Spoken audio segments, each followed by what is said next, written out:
Hello and welcome to the 17th Vinny Talk Sings. I'm your host, Vincent LaRose, and today we are down in Florida. We're on vacation. We're in my editor's room actually. He hooked me up with a new mic, had a little different camera system going on, so hopefully the audio and the video is a lot better today.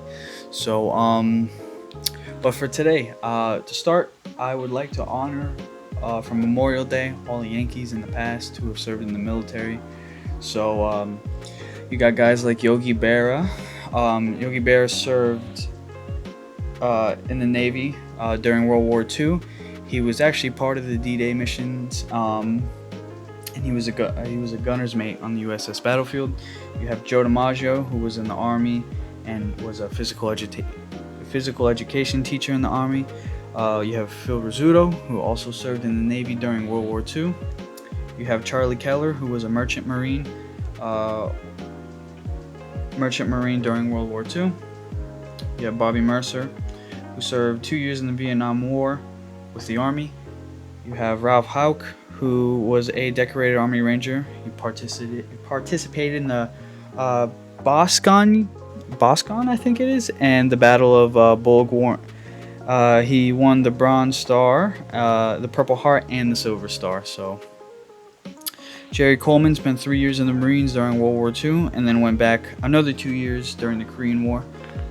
William Dickey served in the Navy during World War II, spending most of his time at a Navy hospital in Hawaii. And Red Ruffing served in the Army during World War II. So I would like to say thank you to those guys, and thank you to anybody in any sort of military service who serves our country and allows us to do cool things like this, allows me to get to watch baseball and talk baseball as I do every single day. So I appreciate every last one of you, and any military guys, anybody watching this who served. It's a personal thank you from me as well. So let's get right into it today. So I'm going to open today with the injury update. So big one, a new guy on the injury list. Fernando Cruz. He was dealing with a little bit of a shoulder issue for some time. I think Aaron Boone said it was a couple weeks or so, and it just got to him to the point where he couldn't take it anymore. I think he's on the 10-day. He might be on the 15-day IL with I don't know exactly what they're calling. I think it was rotator cuff. I'm not 100% sure, but he's going to be out for a little bit, which is a huge hit to our bullpen. He's had an amazing season so far, and it's really tough to lose a guy like that. So, and then for the most part, it's just updates on the injured list, thankfully. Stanton still dealing with both of his elbows. Aaron Boone said there was no specific timeline for him getting a rehab assignment and actually getting to the Rail Riders and playing a couple games. He's been hitting off the high velo machine. He's been working out, so we'll see. I'm gonna assume it's sometime soon. Hopefully we'll see him back before the All-Star break, maybe mid-end June, sometime around that, but not 100% sure. It was still a lot of stuff going on with Stanton and still dealing with some pain, so they're trying to figure out how he can play and deal with it. But and then we have Chisholm with his oblique. They actually came out and said he had two separate tears in his oblique he was dealing with. Jazz Chisholm being Jazz Chisholm's like, I'm good, I could play right now. But as I said, Aaron Boone said he was a little bit too optimistic, and they just want to keep him in the loop, keep his rehab assignments a little bit further away, just to make sure he's really good. He's been working out in the field. He's been doing a lot of work at second base, and I know they announced that he start hitting off the high velo machine soon. So we'll see where that gets. Then we have Luis Hill. So Hill is still dealing with his lat strain, so he started a throwing program actually. So he's just ramping up, just throwing. I think it was 20 to 30 feet or 30 to 60 feet sometime I think it was last week. So I know they're gonna get him into long toss and really just give him that full spring training ramp up before he jumps right into any rehab games. So we shall see with Hill, and that's all for the most part. That's just the big updates on the injured list. I'm not going to really focus on the ones that we know guys won't be back anytime soon, or some guys that are dealing with some stuff that continue to go on. But so as we know, Yankees sweep the Rangers right after coming out of the Mets series. They've been playing well, so I'll get into a little bit of the Rangers series now. So We sweep the Rangers. Our pitching was phenomenal, only giving up 6 runs. I know, Texas's lineup isn't, firing in all cylinders, as I'll say right now, but it's still a good enough lineup, and it's still impressive. They don't have Corey Seager, so we didn't have to deal with that, thankfully, especially in Yankee Stadium. But we shut down Adolis Garcia, although he did play actually some really nice defense in right field this weekend, robbing a couple hits. But Yankees played very well. Game 1, I believe they won 5-1. They win Game 2, 3-2, and they won Game 3, 1-0. Game 1 was just a nice, regular game for the Yankees. Game 2, Jacob deGrom, the big one. I think it's his first time back in New York since leaving the Mets, at least in Yankee Stadium. I'm not 100% sure about Shitty Field, but Jacob deGrom pitched well. We played well against him, and Cody Bellinger ends up getting the home run to really get the offense going, and we end up taking that game 3-2. So that was a nice win. Was it 3-2 or was it 4-2? I think it was 3-2. And of course, the big one, of course, Dominguez walks off Game 2, first career walk-off for him, first walk-off for the Yankees in over 900 days since Giancarlo Stanton's walk-off grand slam back in 22, in Aaron Judge's 60 home run season, 60 home run game, 62 home run season. So it was nice to finally get one. It looked like a monkey jumped off everybody's back. It was really cool to see Dominguez do something like that. I know they talked to him after, and he said he's never done that in his entire life. So it's pretty cool. I guess pretty cool for your first time in an MLB stadium. So that was really cool to watch. And then on to Game 3. We win 1-0 going against Eovaldi. Eovaldi's still so good. He's really good against the Yankees. We actually end up winning off of Jorbit Vivas, his first career home run. We won 1-0, so really good to see. And Yankees played well, so it's good. To that point, they were 11 of the last 14 going into the Colorado series. So we'll see. They continue to play good ball, and now we go into the Colorado series where we decide to lose Game 1 to the worst team in possibly baseball history. So that's really tough. You go into that series. I know it's really hard to sweep series, especially on the road, but the Colorado Rockies are terrible. I don't think they have a pitcher in their staff with under a 4 ERA. They've been horrendous this year. They cannot hit the baseball. It's really tough. They just looked lazy out there. Aaron Judge went out there and did his thing like always, but everybody else, I know Bellinger got a hit if I'm not mistaken, but it was a tough watch, and just a disappointing loss. You don't really want to see losses like that, especially going against the Colorado Rockies. Like, that shouldn't be I don't feel like this team should have any issues coming back down 3-2 I think we went down 3-2 to start the top of the 7th, so we had 3 innings to score 1 run against one of the worst pitching staffs in baseball, one of the worst bullpens in baseball, and couldn't get a run. And so we had guys on base too, but you can't win them all, and you can't be too upset because the next day they scored 13 runs against the Rockies. So seems like the next day they wake up again. Aaron Judge gets another home run. They end up winning 13-1, and I'm actually recording this before Game 3 of the series. They started at 3:10. I got an hour and a half before that game starts. I'll get a watch. I just wanted to get this video in. Like I said, I'm at my editor's house. He does crazy work. He'll be editing this video. I'll tell him to add all his handles and everything. Follow him up, hit him up. He does crazy stuff. He just did a crazy edit for Dominguez's walk-off home run for us. So I want to get this video in because, he has a job and stuff. So I don't want to, waste too much of his time. So he's pretty cool doing this for me and the channel as we grow, and he'll be with us along the way. So like I said, this is before Game 3. So let's see. Our Game 3 previews are. Where did I have that? Oh yeah. So Will Warren gets the start for today, and the Yankees will be going against a lefty. And what's his name? Senzatella. I've never heard of him before. I looked up his stats before the game. He looks terrible. We shouldn't have an issue absolutely destroying them. I would be upset if we didn't score more than 5 runs, to be truthfully honest with you. But this is definitely a must-win game. Not in the sense of you really need to win, just confidence-wise going into LA. We have I believe a 4 set against the Angels, and then a four set against it? No, a three against the Angels, and then 3 against the Dodgers. So you're going against 2 teams where the Angels aren't record-wise great this year, but they've been hot lately. So you really just beat the bad teams up, get your confidence up going into more aways games. This is actually the last West Coast trip of the season for the Yankees, and then the farthest south they go is in Texas. So end the West Coast trip on a good note, end the season off.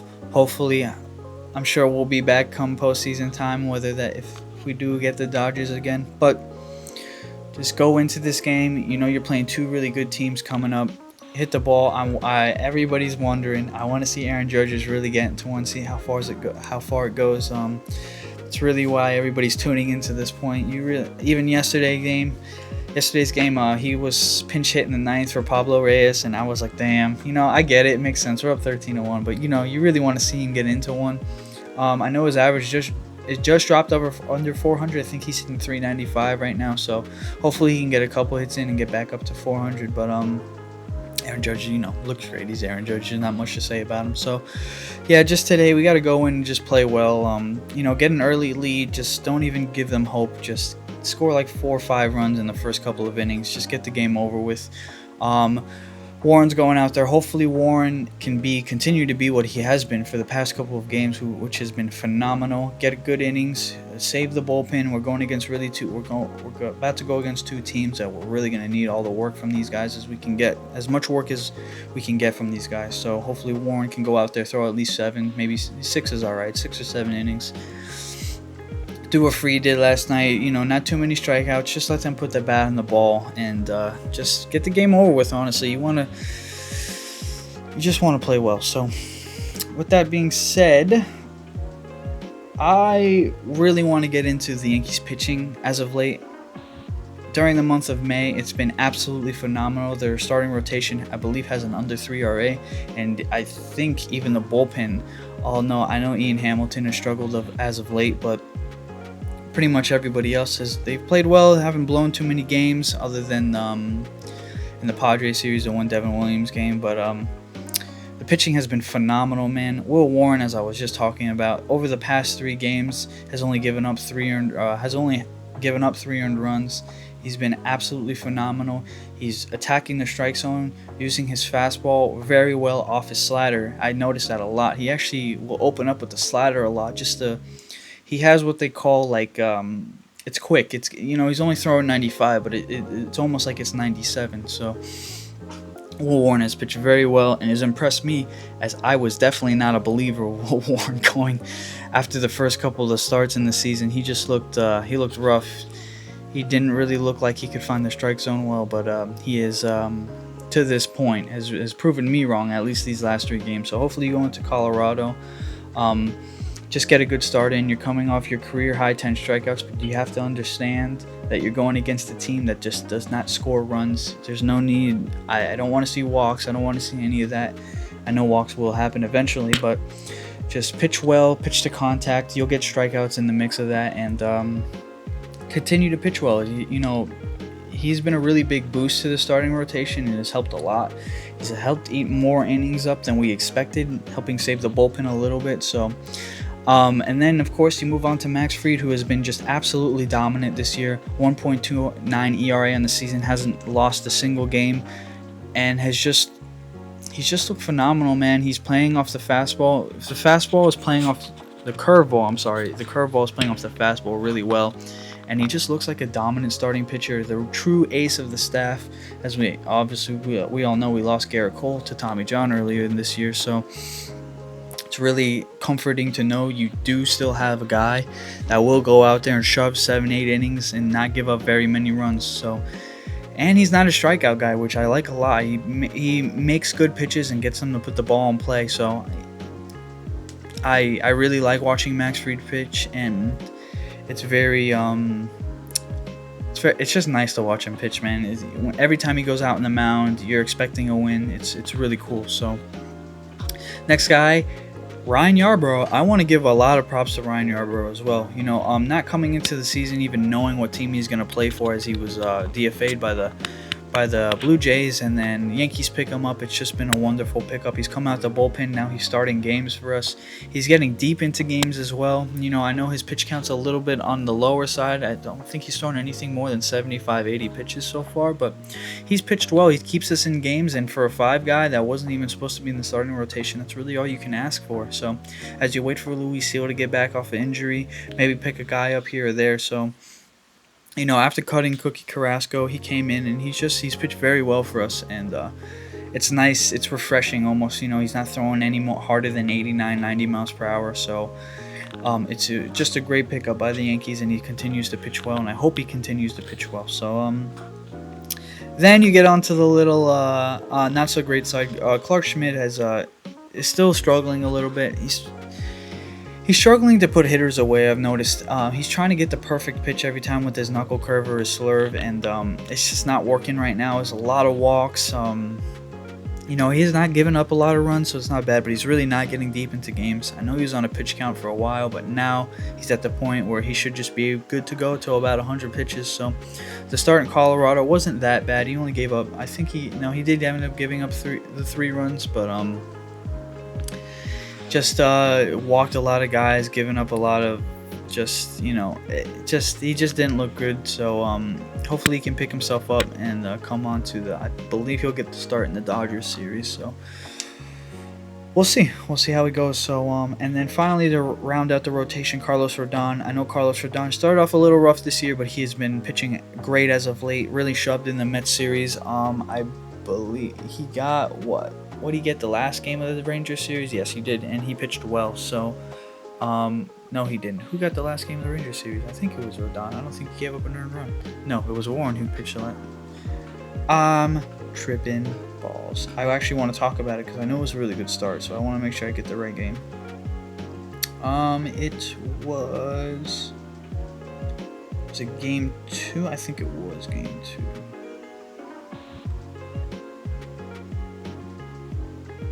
No, Yarborough was game 2. Who pitched? Did he pitch game 1 of the Texas series?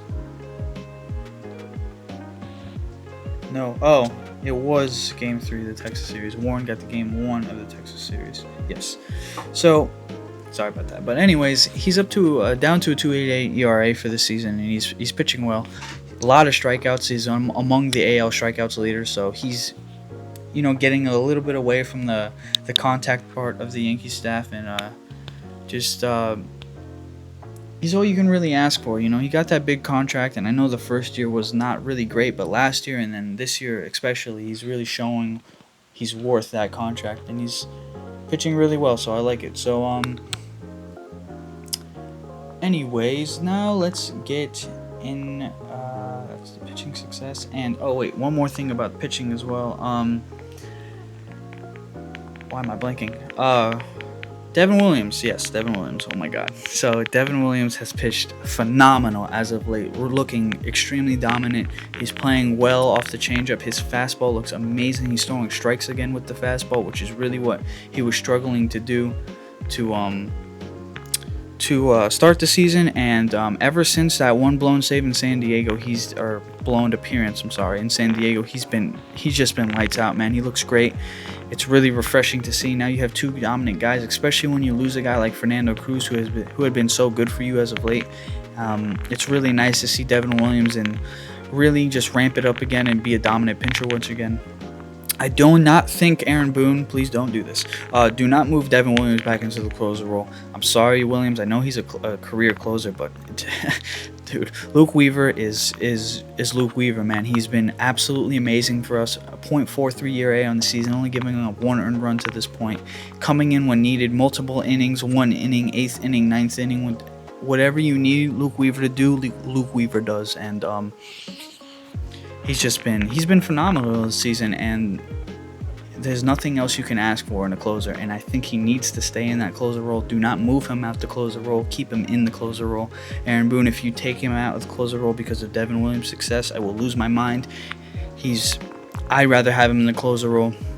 I think everybody would rather have him in the closer role, so keep Devin Williams where he is, setup man, 7th, 8th inning man. Even if you're getting him 1, 2, 3, and then Weaver 3, 4, 5, or 4, 5, 6, whatever it is, whatever the situation is, continue to do what you're doing now because it's working. We're winning games. Don't change a thing. All right. So thank you. I hope you definitely. I know you were gonna watch this video, Aaron Boone. So, anyways, and then now we're gonna get to the man of the week, the man of the hour. He won Player of the Week for the Yankees this week, Cody Bellinger. Wow, Cody Bellinger, you have really picked it up, dude. You were hitting sub 200, get into this 15-game hitting streak. Now you're back into the 260s, maybe low or high 250s, something like that. So hitting over 350 during that stretch, a couple home runs, a home run off Jacob deGrom, a grand slam against the Mets to really seal the deal and win the series. You have been absolutely clutch, and you know, we love to see shit like that, man. Good job, Cody Bellinger. I was a little bit worried about you and your swing. I noticed a lot more. He's staying back a little bit more. He's not lunging so much towards the ball. He's getting a lot less just infield pop-ups or shallow outfield pop-ups. He's hitting the ball well, and he's not just hitting for power. He's hitting for contact too. So nice to see. We know his defense is phenomenal. He's playing great defense, so nothing to complain about there. But it's really nice to see Cody Bellinger really just making a name for himself in Yankee Stadium. The fans are starting. We're all beginning to love the guy, and we love watching him play the game now. And good for you, especially as Trent Grisham kind of starts to fall off, kind of what we expected. But Cody Bellinger is really stepping up in a big way and helping the Yankees win a lot of ball games. And if it wasn't for him, I don't think we win Game 2 of that Texas series, really giving us the momentum to start the comeback as down. I think we were down 3-1, hitting the home run off one of the best pitchers in baseball, one of the best pitchers of our generation, Jacob deGrom, and really able to get the Yankees back into the game and just change the momentum of the game. So Cody Bellinger, I personally apologize, just as I apologize to Will Warren, man.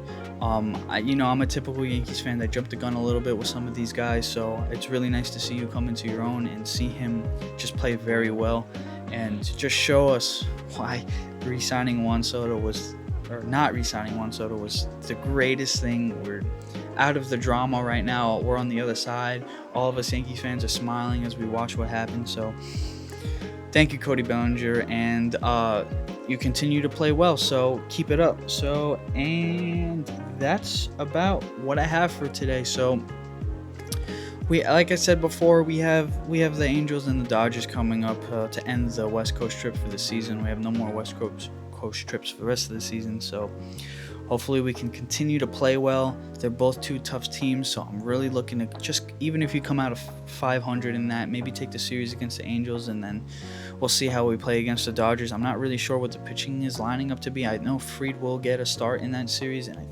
think Schmidt will get a start in that series as well. I don't know who the third guy would be, but I think this next series will be Yarborough, because we got Warren today, so it should be Yarborough, Rodon. I'm not really sure 100%. I'm not even going to look at it. It is what it is. So that's pretty much what I got for today. So as always, thank you for watching. I hope everybody has an amazing rest of their day. Enjoy your Memorial Day weekend. And as I said before, thank you for everybody in the service who has been in the service or who is in the service as of now. Me, my family, my friends, we all appreciate what you do. Me and my friend Giancarlo here, he's a great editor. We really are starting to put a lot more effort into these videos. Just as you guys will know, there will be a lot more clips throughout the video showing what happened throughout the week, so you cannot hear me stutter so much because, that's what I do. I work around a speech impediment, so me and him really both just want to get you guys out the best content. He's not a huge baseball guy. He just loves editing videos, and he's one of my childhood friends growing up. So me and him both would love to give you the best content, and we would love to make this our career, man. We really both love doing this, and this is just something really cool that I get to do and sit down once a week. It's going to be more coming up. I promise we're going to start releasing a lot more stuff. And so yeah, this is really cool. So again, thank everybody for watching. Everybody enjoy the day. Enjoy your Memorial Day weekend with your families. And as always, go Yankees.